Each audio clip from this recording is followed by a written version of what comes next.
Hello and welcome to Call of the Runes. My name is Walter McGrory and this is our first of our weekly series where each episode will dive deep into one of the runes. If you would like to have a little bit more of a primer, there's a couple of short videos on this channel as well that give a primer to what this series is going to be about, who I am, what sources I'm going to use and what the runes are. But if you want to dive directly in and you want to look at the rune Fehu, you're at the right place. So let's start. The rune Fehu is the letter F, or fits with sound of the letter F. It is the first rune in the first ayat, and its literal meaning is cattle. But by extension, it is used as wealth, as the amount of cattle that a person had is, by extension, the amount of wealth that he had. This is also a rune that is linked intimately to the twin gods Freyr and Freya. We'll get into all of these things, so let's begin.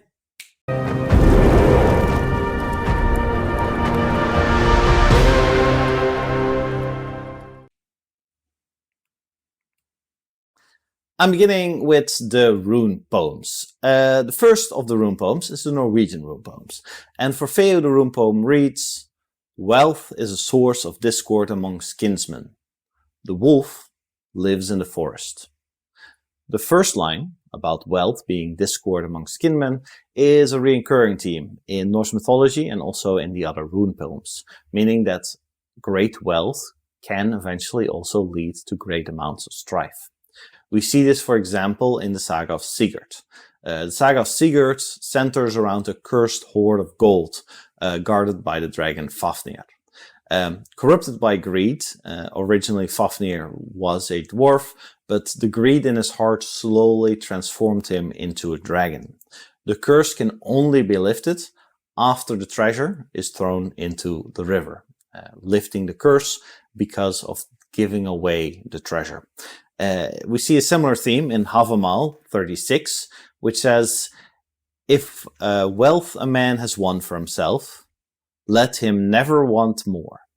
Oft he saves for a foe what he plans for a friend, for much goes worse than we wish." The Havamal sagas are advice from Odin for us mortals, and this one says, okay, it's good to have enough, but don't want for too much. Don't greed, don't hoard, because if you're trying to get as big a hoard as you can, eventually it's more likely that the hoard is going to be stolen by robbers, given to a foe, as that helps any of your friends. So spend it as comes in. In this rune poem, it ends with the line, "The wolf lives in the forest." And the wolf here, the Old Norse ulfr, or wolf in Old English, in both cases also used for an outcast. So a wolf is not only the animal a wolf, but is also a person who's been banished from a settlement for standing against the community, not working in the community. So it is the hardship that comes after banishment. This poem also warns for the consequences of being greedy. Wealth is a source of discord amongst kinsmen. If you hoard your wealth too much, you'll sow contention. And eventually, if you are too avaricious, you're not sharing your wealth, you don't let your wealth move through the community, you will be sent out into the forest. You'll become the wolf that lives into the forest, no longer accepted by your peers. The second line, the second poem, is the Icelandic poem. In the Icelandic poem goes like this: "Wealth is a source of discord amongst kinsmen, and fire of the sea, and path of the serpent." This is a little bit more symbolic, even more than the wolves, and it contains a kenning. A kenning is a metaphorical description of a conventional term rooted in mythology, meaning it links to a part of mythology for its description.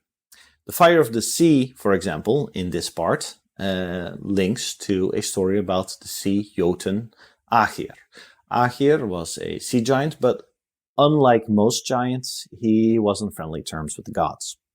And underwater, wood would not burn. So his hull was not lit by a big fire of wood, but it was lit by a big fire of gold.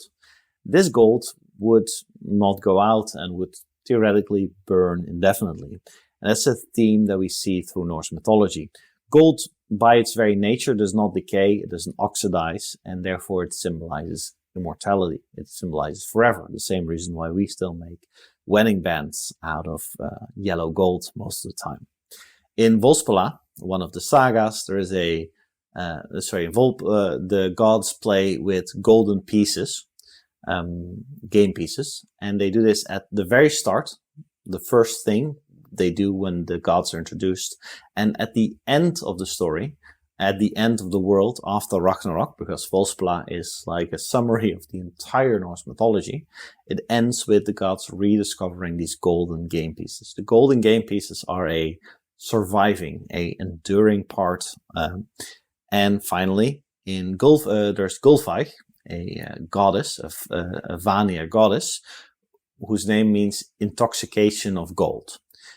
When she comes at the beginning of the Vanir-Aesir War, the Aesir try to kill her, and they try to kill her 3 times, but 3 times she comes back to life. This goddess, represented by gold, cannot die. There is potentially one exception to this rule of gold meaning a eternal thing, a immortal thing. In Loxana, Loki insults all the gods, including the god Aegir. He bursts into a party that Aegir is holding.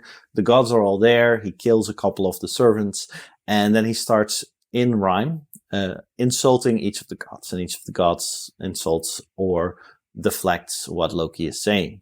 But the insult that Loki gives to the god Aegir is that his fire will be destroyed. Perhaps then, this line in the poem, wealth is a source of discord amongst kinsmen, and fire of the sea and the path of the serpents, references that this is false gold, or not to be trusted, so that the gold that this poem is referencing will not endure and cannot be trusted. The final part is probably again a reference to Fafnir, the serpent, the dragon that I mentioned in the previous poem. Fafnir used to be a dragon, but because of his greed slowly transformed into a dragon while he was guarding a cursed hoard. And the cursed hoard was cursed that everybody who would own it would suffer a terrible fate in the end. And Fafnir did as well. But he could not let it go because of his greed, and that greed also slowly turned him into a dragon, as it does. The final poem is the Norwegian poem. The Norwegian poem says, "Wealth is a comfort to all men, yet must every man bestow it freely if he wishes to go honor in the sight of the Lord." Even though hoarding wealth is bad, being self-sufficient is obviously not a crime in Norse mythology. In Havamal 37 we can read, "Better a house, though a hut it might be, a man is master at home. His heart is bleeding, who needs must beg, when food he fain would have." So when we're talking about poverty, it is good to be self-reliant. It's not that wealth in itself is bad. Wealth is a comfort for all men, as the Norwegian poem says. But the second line, "Yet every man must bestow it freely if he wishes to gain honor in the sight of the Lord," references that you have to have a type of generosity. The more Nordic countries had a very harsh climate. That meant that it has a cyclical system where during the winter you can't do anything. If you don't have enough, at that time, your neighbor doesn't have enough, your neighbor's going to die. If you have plenty, you can't sit on that plenty. You have to share that to make sure that your neighbor also goes through the winter, because next winter it might be your harvest that is lacking. You have to, in times of plenty, share with those who are less fortunate with you. I'm not saying that you cannot be comforted by your own self-reliance, but you do that so that in other times, people in your community can also support you when it is necessary. The word Lord here seems to reference a more Christianized God, but it could also be a reference to Freyr. Freyr's name, he is one of the Vanir gods from Norse mythology, literally means Lord, and also Freyr's first letter of his name is the Fehu letter. So it could be that this is a reference to Freyr. Freyr is one of the most renowned of the Vanir. He rules over rain and the shining of the sun and the growth of all fruit of the earth. It's good for him to call upon him for fruitful seasons and peace, and he governs the prosperity of men. So these characteristics fit with that. It says, wealth is a comfort to all men. That is always true. But if you bestow it freely in your times of need, the Lord, Freyr, in this case, will bless you, and he will also in your time give back. We have a couple of historical artifacts where the Fehu rune seem to have been used for its meaning as wealth, as cattle on its own. And the first one of this is the Floxant meat cleaver. This is object KJ37. And it translated on there, it says linen, leek, Fehu. And I say Fehu and not cattle or wealth because only the Fehu rune itself is inscribed on the meat cleaver. Linen and leek are charm words, and when we get to the chapters on magic, we'll go into that a little bit deeper, but some of the amulets in Norse mythology had repeating words, of which leek is a very common one, to empower the runic artifact a little bit more. This will be deeper in the chapter on laches, where is used as a representation of this charm word, leek.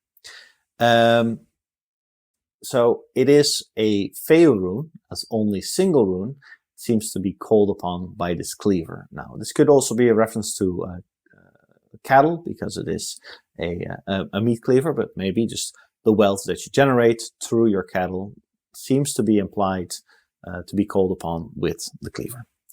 The second one is the Gummarp runestone, DR358, and there it says, translated, Hatta wolf set 3 staves, or set 3 runes, and then it says Fehu, Fehu, Fehu. The Fehu rune, the Fehu rune, the Fehu rune. Meaning that it seems that this runestone is a symbol where Hatta wolf uses his own authority. He calls upon his own power to set wealth upon this piece of land, or to set a good grazing area for his cattle. Fehu, Fehu, Fehu.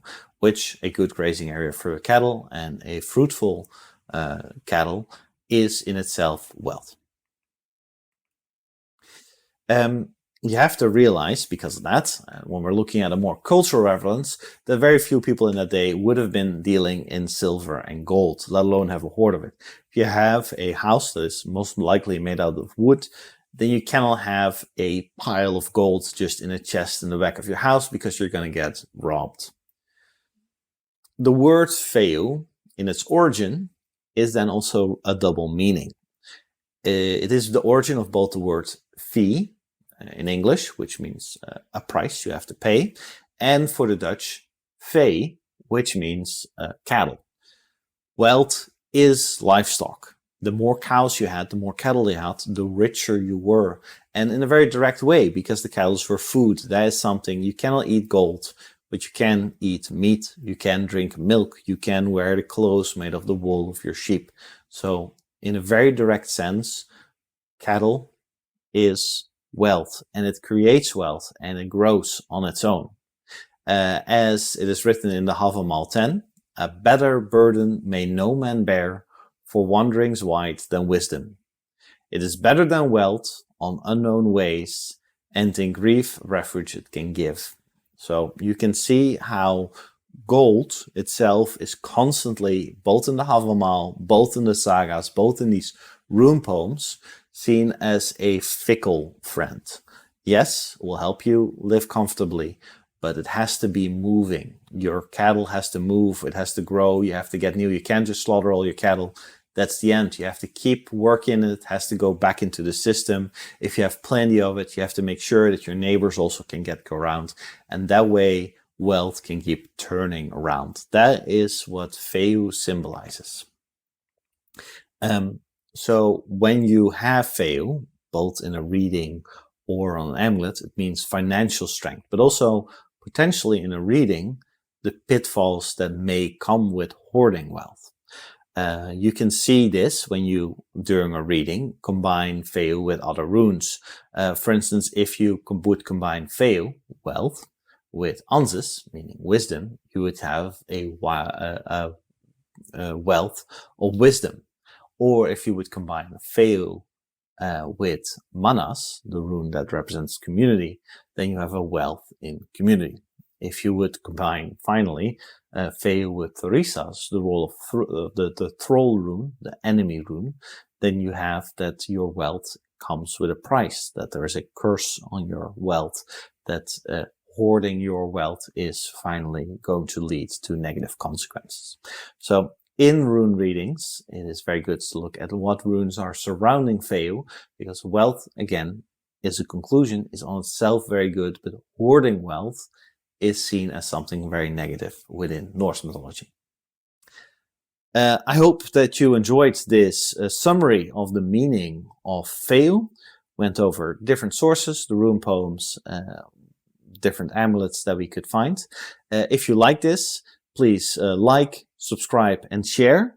If you would like to know more immediately, this series will come out weekly, but you can always get The Call of the Runes on Amazon or at any better bookstore, and all the information plus a lot more than I just told here will be in here, and you could read it immediately.